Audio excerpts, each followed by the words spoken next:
Dear students, good morning. आज हम अध्ययन करेंगे अस्पृश्यता निवारण का। ये इसको ऐसे भी कह सकते हैं अनुसूचित जातियों का कल्याण। तो शुरू करते हैं। कल के वीडियो में हमने जाना अस्पृश्यता के रूप में समस्या या अनुसूचित जातियों की समस्याओं के बारे में, और आज हम अध्ययन करने जा रहे हैं अस्पृश्यता निवारण का। अस्पृश्यता भारतीय समाज के सम्मुख एक गंभीर समस्या के रूप में रही है, आज भी है, पर आज पहले की तुलना में काफ़ी कम नज़र आती है। आज ऐसे लोगों की संख्या काफ़ी है जो अस्पृश्यता को हिंदू समाज का सबसे बड़ा कलंक मानते हैं। वर्तमान में ऐसे लोगों की संख्या भी बढ़ती जा रही है जो कि अस्पृश्यता में विश्वास नहीं करते। अस्पृश्यता के प्रति कुछ लोगों की मनोवृत्तियों में परिवर्तन आया है तो कुछ के व्यवहारों में परिवर्तन आया है। ये परिवर्तन अनेक कारणों से आया है, जैसे कि औद्योगिकरण, नगरीकरण, धर्मनिरपेक्ष राज्य, विभिन्न जातियों के व्यक्तियों के एक दूसरे के संपर्क में आने के अवसरों के बढ़ने, सुधार आंदोलनों तथा सरकारी और गैर सरकारी प्रयासों के परिणाम स्वरूप आए हैं। तो सबसे पहले अपन बिंदुवार अध्ययन करेंगे तो उसमें आता है सुधार आंदोलन या गैर सरकारी प्रयत्न। आधुनिक काल में राजा राम मोहन राय, रामकृष्ण परमहंस, स्वामी विवेकानंद और Swami Dayanand Saraswati, Shrimati Annie Besant, doctor Bhimrao Ambedkar तथा महात्मा गांधी आदि ने अस्पृश्यता की समस्या को हल करने का भरपूर प्रयास किया। इन सभी के प्रयत्नों को दो भागों में बांटकर हम समझने का प्रयास करेंगे। तो पहला है इसमें अस्पृश्य जातियों के द्वारा आंदोलन। अस्पृश्यता निवारण के लिए स्वयं अस्पृश्य जातियों के द्वारा आंदोलन किए गए। 19वीं शताब्दी के अंतिम वर्षों में सबसे पहले ज्योतिबा फुले के द्वारा संगठित प्रयास किया गया। इन्होंने पूना में सत्यशोधक समाज की स्थापना की। उसके द्वारा अस्पृश्यों को अनेक अधिकार दिलाने की मांग की गई, लेकिन यह आंदोलन धर्म के नाम पर दबा दिया गया। बाद में इस आंदोलन को डॉक्टर अंबेडकर ने आगे बढ़ाया।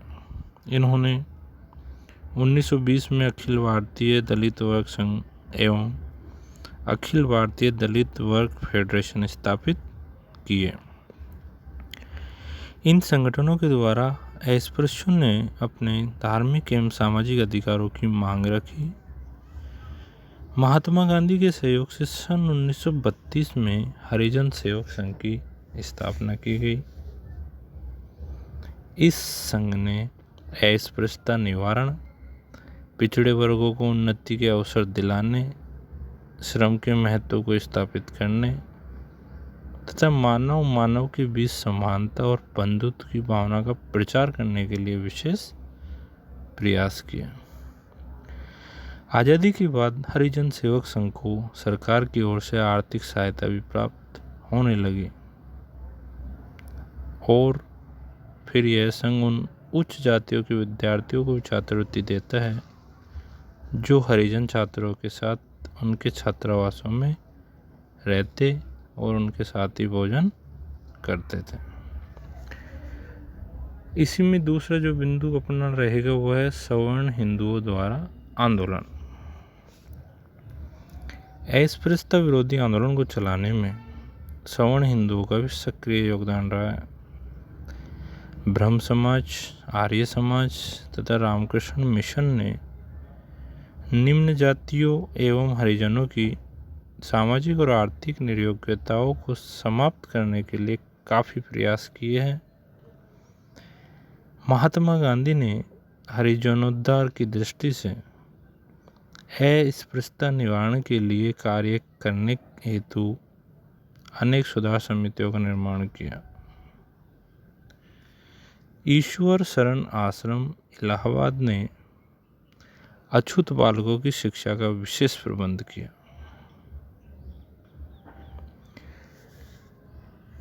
ये तो अपना हुआ सुधार आंदोलन या गैर सरकारी प्रयत्न। अब आते हैं सरकारी प्रयत्नों पर। Efforts by the government. सरकार के द्वारा अस्पृश्यता की समस्या को हल करने एवं अस्पृश्य जातियों व पिछड़े वर्गों के कल्याण की दृष्टि से कुछ प्रमुख प्रयास किए गए। तो उसमें सबसे पहले है संवैधानिक प्रावधान।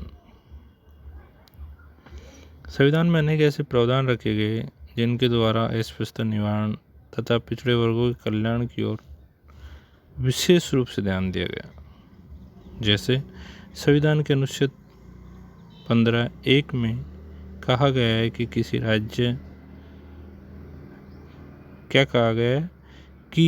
राज्य किसी नागरिक के विरुद्ध केवल धर्म, मूलवंश, जाति, लिंग, जन्म स्थान अथवा इनमें से किसी एक के आधार पर कोई विभेद नहीं करेगा।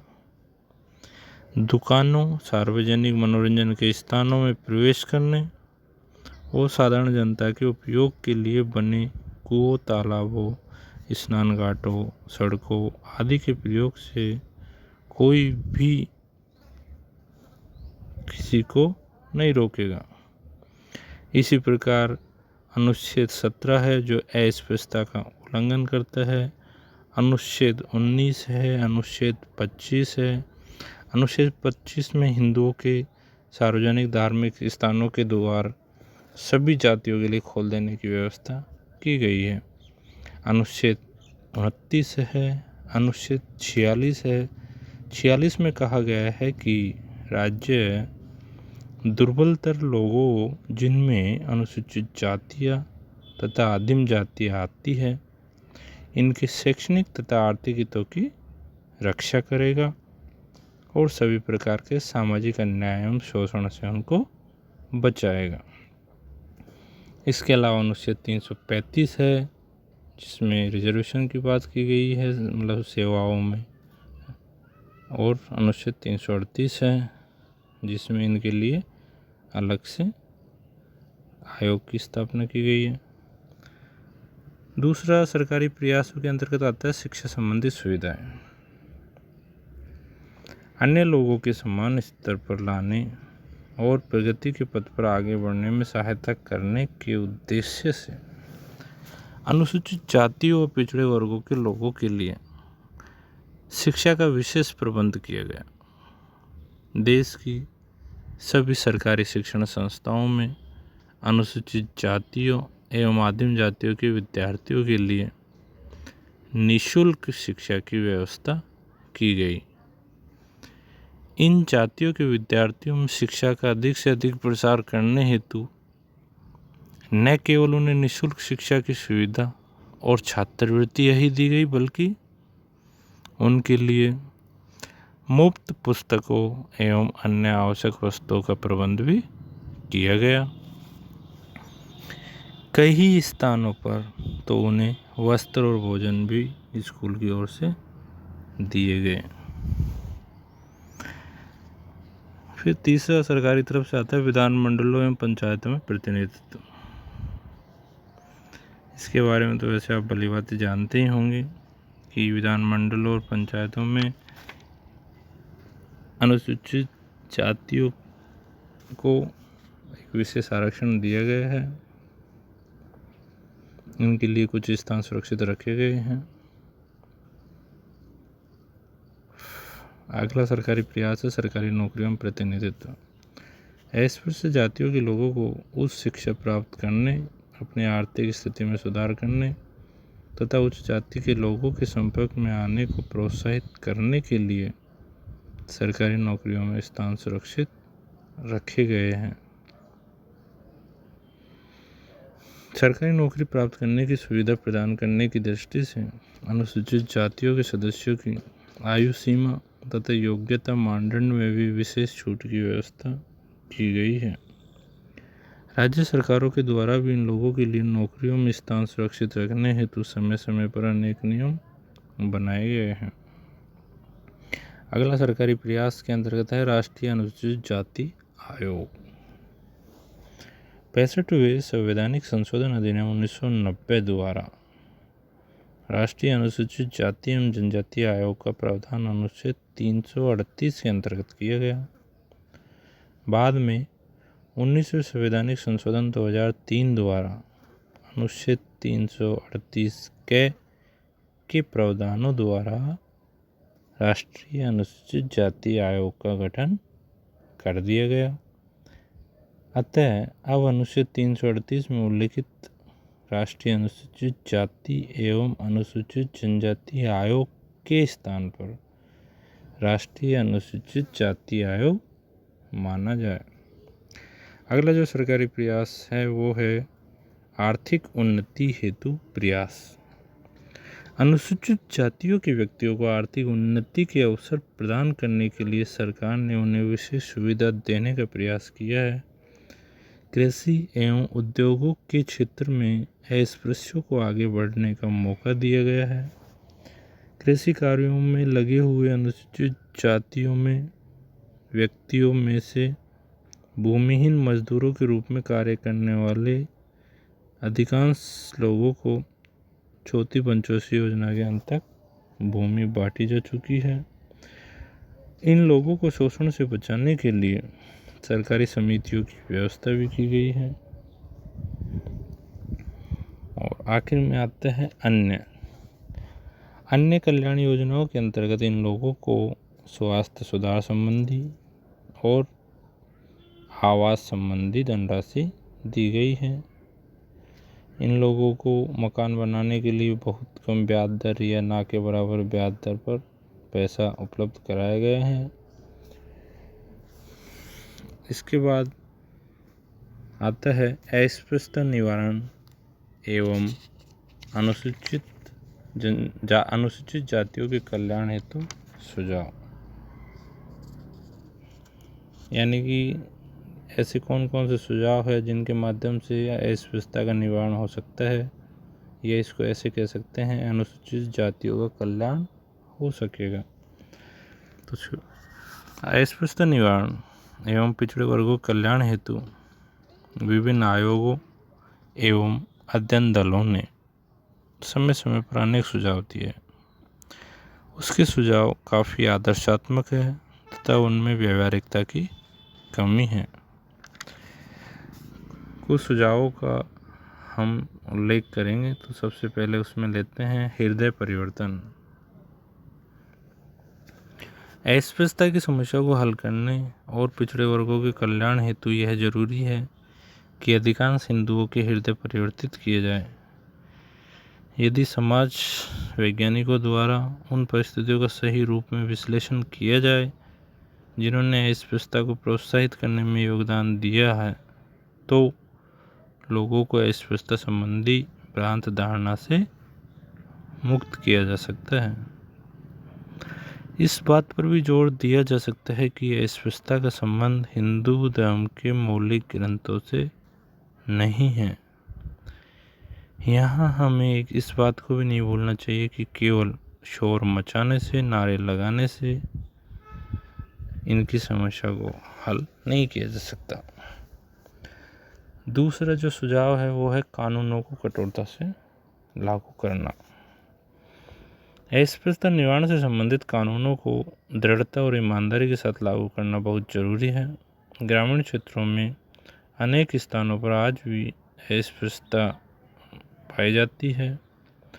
वहाँ सामाजिक कार्यकर्ताओं को आगे बढ़कर अस्पृश्यों की सभी प्रकार की निर्योग्यताओं को दूर करने का प्रयत्न करना चाहिए। तीसरा सुझाव है आर्थिक एवं सामाजिक समस्याएं। अस्पृश्यों अथवा पिछड़े वर्गों की समस्या मुख्यतः आर्थिक और सामाजिक है। यदि इन्हें गंदे पेशों से मुक्त होने का अवसर दिया जाए, इनके लिए विभिन्न क्षेत्रों में रोजगार के अवसर बढ़ाए जाए, इन्हें ऋण प्राप्त करने और कुटीर उद्योग लगाने की सुविधाएं प्रदान की जाए, भूमिहीन किसानों में कृषि योग्य भूमि वितरित की जाए, तो इनकी आर्थिक एवं सामाजिक स्थिति में सुधार जल्दी ही हो सकेगा। यदि इन्हें सवर्णों की बस्ती में मकान बनाने और रहने की सुविधा दी जाए तो सवर्णों एवं निम्न जातियों के बीच भेदभाव को कम करने में भी अवश्य सहायता मिलेगी। अगला सुझाव है नौकरियों में आरक्षण। नौकरियों में अनुसूचित जातियों, जनजातियों तथा अन्य पिछड़े वर्ग के लोगों के लिए स्थान अवश्य सुरक्षित है, परंतु कई बार होता यह है कि ये स्थान या तो खाली पड़े रहते हैं या इन पर लोगों को नियुक्त कर दिया जाता है। आवश्यकता इस बात की है कि इनके लिए सुरक्षित स्थानों पर केवल इन्हीं जातियों के लोगों का ईमानदारी के साथ चयन किया जाए। इस संबंध में यदि कहीं कोई अनियमितता पाई जाए तो दोषी अधिकारियों के विरुद्ध कड़ी कार्रवाई की जाए। अगला सुझाव है गंदे व्यवसायों का यंत्रीकरण। अस्पृश्य जातियों के आर्थिक एवं शैक्षणिक विकास हेतु गठित समिति ने अस्पृश्यता निवारण हेतु विरासती पुरोहिती की प्रथा समाप्त करने का सुझाव दिया है। इसे समाप्त करना कोई सरल कार्य नहीं है, परंतु कम से कम इतना अवश्य किया जा सकता है कि अस्पृश्य जातियों को जजमानी व्यवस्था के अंतर्गत गंदे व्यवसायों को अपनाने के लिए बाध्य न किया जाए। अगला सुझाव है शिक्षा का प्रचार। अस्पृश्यता निवारण एवं अनुसूचित जातियों व अन्य पिछड़े वर्गों के कल्याण हेतु शिक्षा का व्यापक प्रसार जरूरी है। इसके लिए सरकार द्वारा प्रदान की जाने वाली छात्रवृत्तियाँ प्रेरणादायक ही होनी चाहिए। अगला सुझाव है इसमें आर्थिक सहायता। ग्रामीण क्षेत्रों में अधिकांशतः पिछड़े वर्ग के लोग ऋण के भार से दबे हुए हैं। उन्हें ऋण मुक्त करने और आर्थिक दृष्टि से प्रगति की ओर आगे बढ़ने के लिए सरकार द्वारा आवश्यक वित्तीय सहायता प्रदान करनी चाहिए। अगला सुझाव है अनुचित राजनीतिक लाभ उठाने पर रोक। राजनीतिक दलों या राजनेताओं को अछूतोद्धार तथा हरिजनों पर अत्याचार को राजनीतिक रंग देकर अपनी निजी या दलीय स्वार्थों की संकीर्ण सोच पर नियंत्रण रखना भी बहुत जरूरी है। अन्यथा सवर्ण एवं अवर्ण का भेद और ज़्यादा बढ़ेगा तथा पिछड़े वर्गों के लोगों को संपूर्ण समाज की जीवनधारा में एकीकरण नहीं हो सकेगा। आखिरी सुझाव है विभिन्न समितियों के सुझाव पर अमल किया जाए। अस्पृश्यता की समस्या के निराकरण एवं पिछड़े वर्गों के कल्याण के लिए जरूरी है कि सन 1965 में नियुक्त समिति के सुझावों का निष्ठापूर्वक पालन किया जाए। धन्यवाद।